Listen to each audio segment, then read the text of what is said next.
Hi everyone, John Heath here again for MiltonRose Learning with another Let's Learn video on the Othello context. So it's a twisted tale of love, death and everything else in between today. So we're going to have a look at some of the key contextual factors about Venetian society and about the way the Jacobean audience kind of saw society at that time. Then we'll look at how that context kind of feeds into the narrative and how it actually pops up in Othello, the play itself. And then I've selected three of the key quotes in terms of context, which really kind of illustrate all of these contextual principles and which you can then drop into your essays. Okay, so first off then, if we have a look at the key contextual factors, just here. So you've got a lovely image there of Venice. Okay, so this is very much set in Venetian society, and Venice in this period was a very strong kind of nation. It had its own kind of big empire. Now, it had in Venice was a very rigid social hierarchy. So noblemen and military leaders held most of the power, whilst outsiders like Othello, and he's definitely an outsider because of his kind of Moorish roots, faced racial prejudice. So, that was very much the social norm here. Also in Venetian society, there was big patriarchal expectations. And just remember, patriarchy means male-dominated. It's a great word for a lot of essays in literature, to be honest.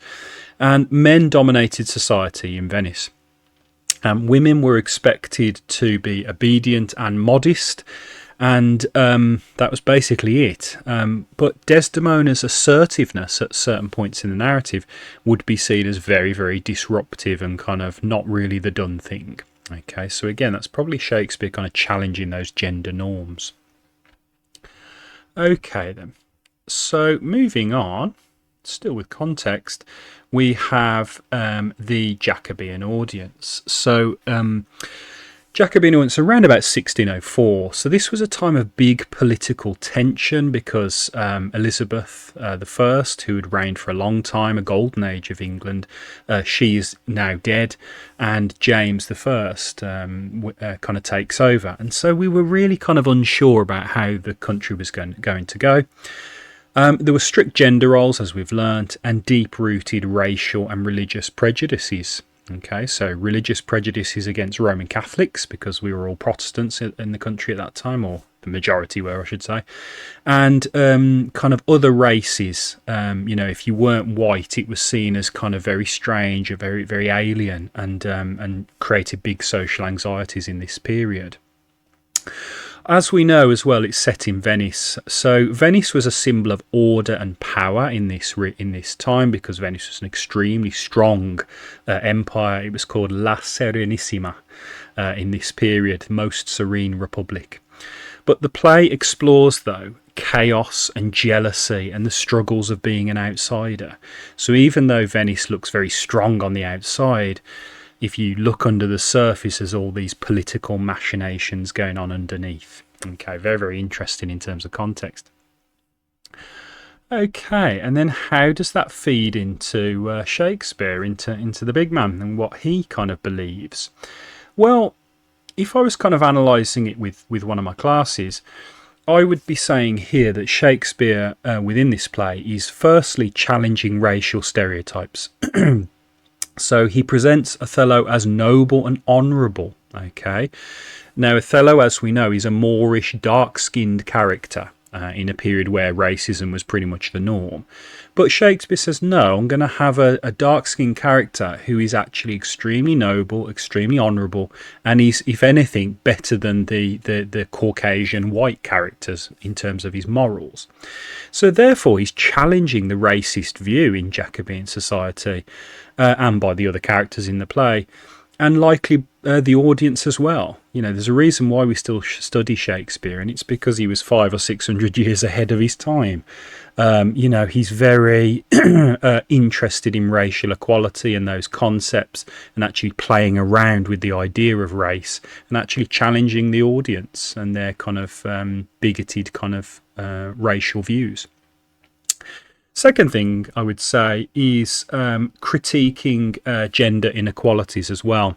So he exposes how women like Desdemona and Emilia are silenced in Jacobean society, controlled and then punished in a patriarchal society. The fact that Desdemona ends up being killed by her husband is actually a damning indictment in Shakespeare's eyes of patriarchy in action at its most violent.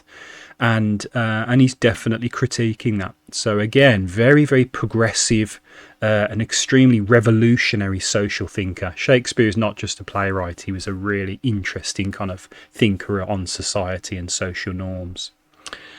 Okay, right, now if we move on to, okay, how does this context play out in action? Well, first off, we've got a lovely image there of Othello in full flow. Kind of giving a great war speech, just to get a capture of a sense of a very noble, high high promoted character. You know, he's an extremely noble kind of guy.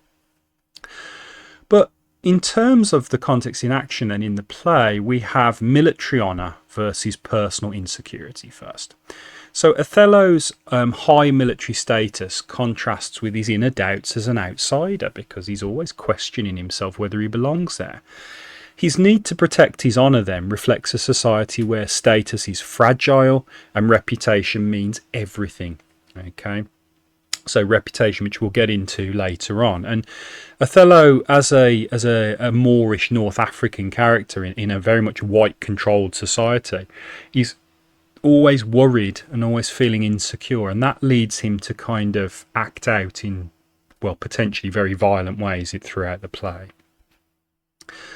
Then we have women's roles and patriarchal control.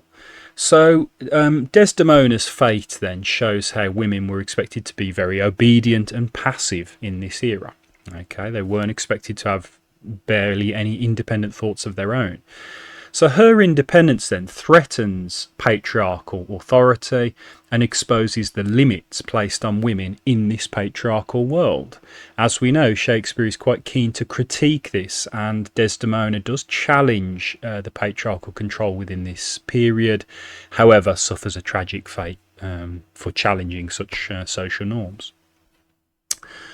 And then we have race, outsiders and manipulation.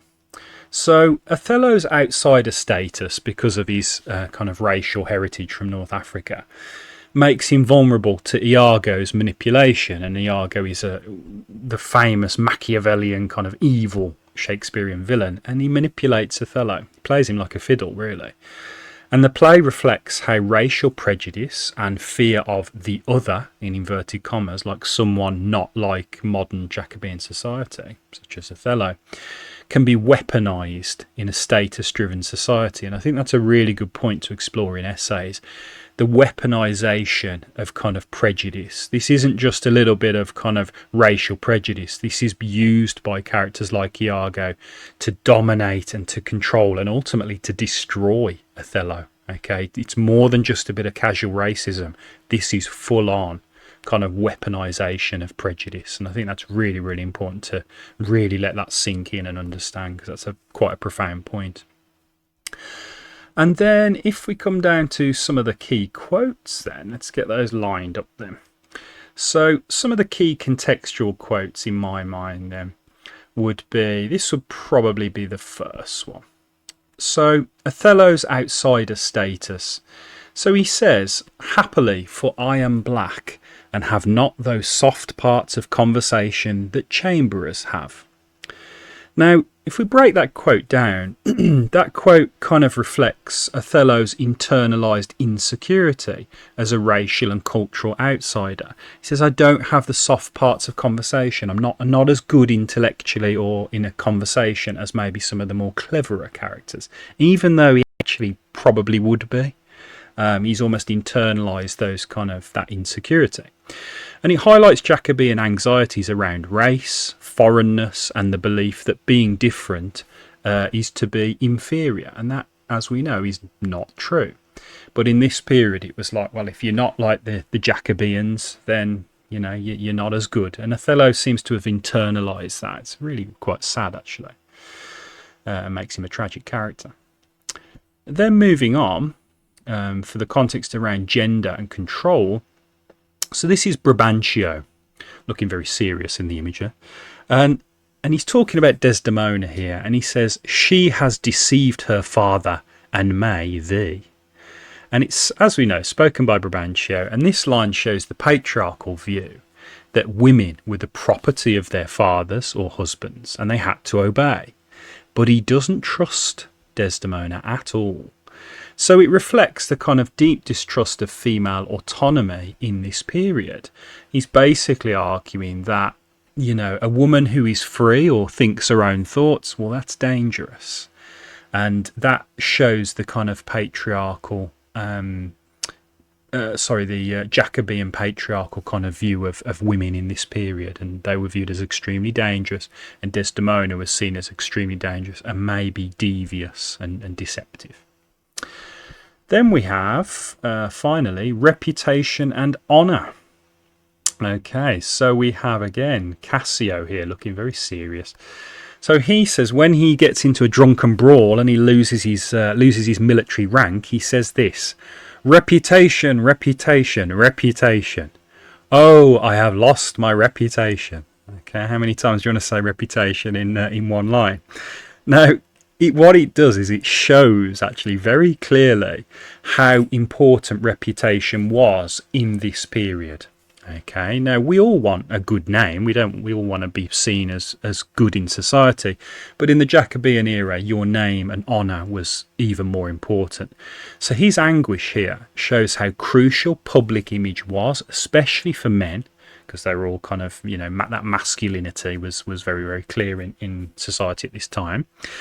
And in a status-driven society, honour and reputation defined a person's worth. So once you lost that kind of honour, it was hard, if not impossible, to regain. Okay, and so characters like Cassio, they're really worried about that. And here, when he's lost his military rank, it's like his life is over. And you can see that by the use of those 2 exclamation marks in that quote. Okay.